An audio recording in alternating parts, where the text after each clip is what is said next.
Remember when white supremacists used to openly discuss on how to unalive Africans?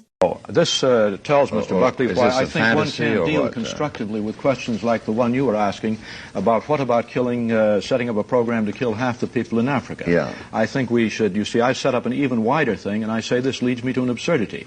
I think your question also leads to an absurdity. Yeah, I want to know why it's an absurdity. I don't think these graphs help. Do they? Oh, you mean why your example is an absurdity? Yes. Well, we should explore that more, you see. I think you didn't describe how these people would be killed. This would, in my standards, be a very important factor. Painlessly. Painlessly. Yeah. And so the total amount of happiness might be greater in that group of people. But would it be greater for you, Mr. Buckley, if you knew your country were doing this? No. Well, you see, not everybody would be happier. The citizens in this country who might share emotions like mine and my concern postulate, which was a third of the three moral postulates, truth, concern, death, I think would be unhappy with this too. And how about the people who remained? Do you think they would be happy to have their brothers, their cousins killed off this way? I'm not at all sure that your proposal would lead to anything like a maximum of happiness.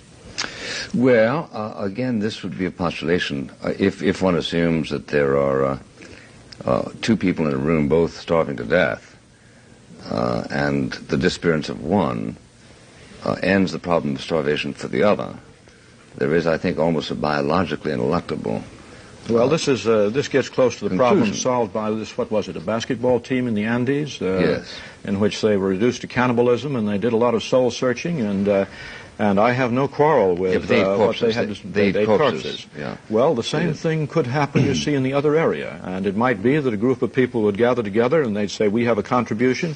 It may be they have discovered some new, unique source of energy, and there are only 10 of them.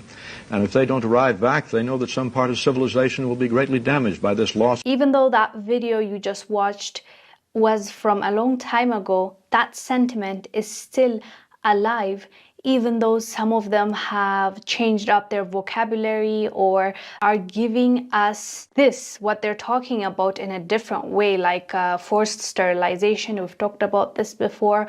Or the Finland minister, what he was saying about Africans and how if enough Africans were not being born, which she was talking about abortion, then this world would be a better place. Finland minister just resigned, and the reason is because he said some disgusting things about African women. Finland's Minister for Economic Affairs, Valem, said addressing the parliament, quote, "It would be justified for Finland to shoulder its responsibility by promoting climate abortion.